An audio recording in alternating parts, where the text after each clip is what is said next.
করে, সে যে সালাম দিল আসসালামু আলাইকুম। আহমদ ইবনে হাম্বল বলে, যুবক, আমার যাওয়ার জায়গা নেই, সফরে বেরিয়েছি, খুব শীতে কষ্ট পাচ্ছি, রাতে যদি তোমার এই চুলা থেকে একটু আগুন পোহাই কোনো সমস্যা?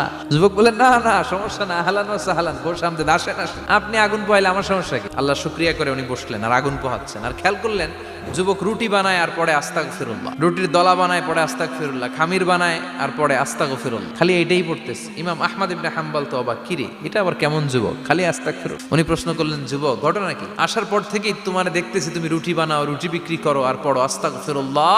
যুবক বলে, আস্তাগফিরুল্লাহ আমার সবচেয়ে বেশি পছন্দের আমল, আমি সব সময় আঠার মতো ইস্তেগফারের সাথে লেগে থাকি আর সব সময় পড়তে থাকি আস্তাগফিরুল্লাহ, আর এর বদৌলতে আল্লাহ আমারে মুস্তাজাবুদ দাওয়া বানিয়ে দিয়েছে। আহমদ ইবনে হাম্বল তো অবাক, তুমি মুস্তাজাবুদ দাওয়া, রুটিওয়ালা?